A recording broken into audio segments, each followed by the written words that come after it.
Sur la terre comme sur l'eau, l'été tire sa révérence. Les vacanciers et les touristes rentrent chez eux.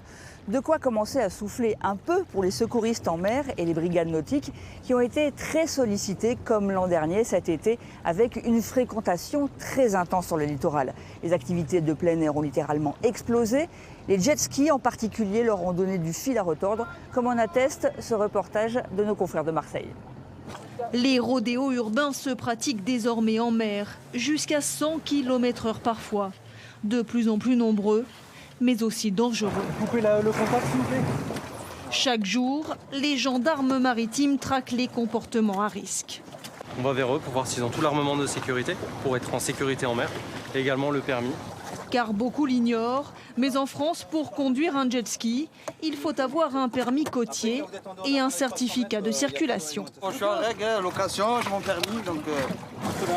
Le business de la location de jet ski a explosé l'an dernier. En 2020, la fréquentation touristique a grimpé de 60% à Marseille, attirant les convoitises de loueurs clandestins. Vous l'avez loué combien? 140. 140 € payés en liquide.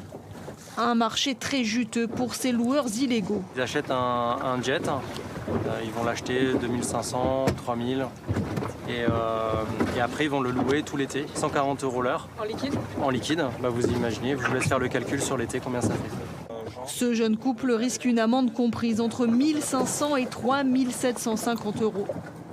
On écoutait parce qu'on est en vacances, donc écoutez. Vous n'étiez pas renseigné avant? Non. Je pensais que c'était marqué sans permis, donc on a foncé et puis voilà. Loueurs illégaux, mais aussi comportements dangereux, la gendarmerie veille sur tout le littoral méditerranéen.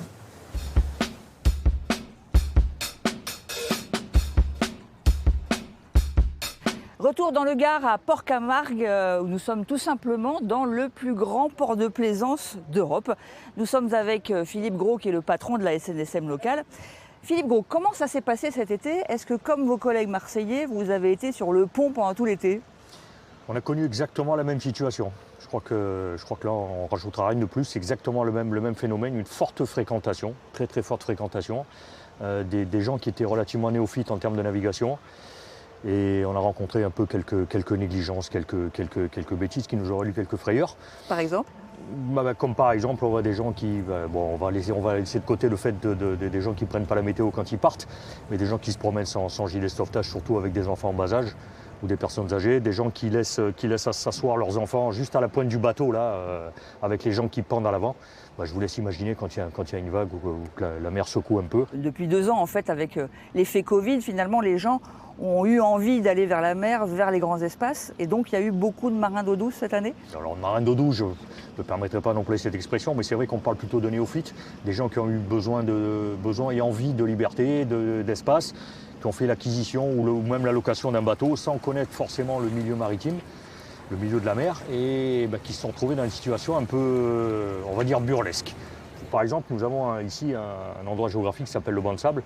Un banc de sable qui est un attrait naturel extraordinaire, mais qui est relativement dangereux entre guillemets pour la navigation parce que on se retrouve avec des fonds de 50 cm. Donc forcément, ce banc de sable est matérialisé par des bouées, par une cardinale, et il est matérialisé sur les cartes.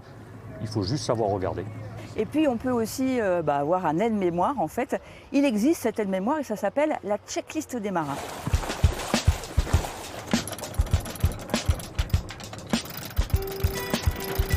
Voilà, c'est bien. Encore un tout petit peu. Stop.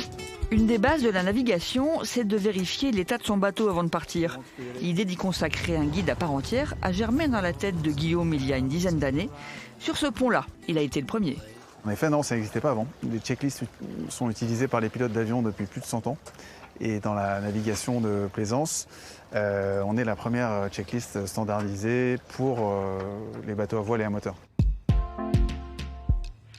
Pendant tout l'été, Guillaume et Cassandra ont sillonné les ports de la Méditerranée. Ils ont arpenté les pontons pour aller à la rencontre des plaisanciers. Bonjour monsieur. Bonjour. Excusez-nous de vous déranger. Plus de 1000 marins et sauveteurs en mer ont été consultés pour alimenter ce guide. Pourtant, de prime abord, des gens comme Pascal, qui naviguent depuis l'enfance, ne sont pas évidents à convaincre. Ça a l'air bien foutu. Est-ce que vous avez des checklists à bord? Non, non, moi la checklist elle est dans ma tête. Avant de partir, je fais toujours ma petite checklist.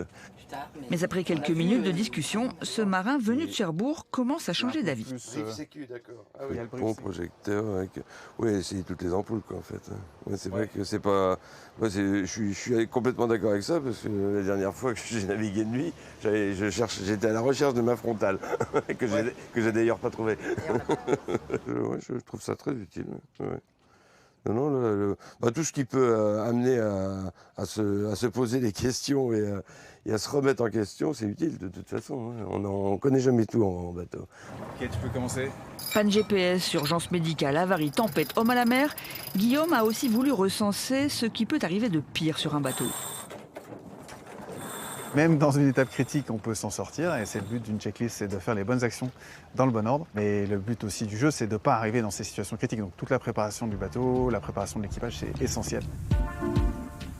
Aujourd'hui, ce petit guide est recommandé par de nombreux experts de la sécurité en mer.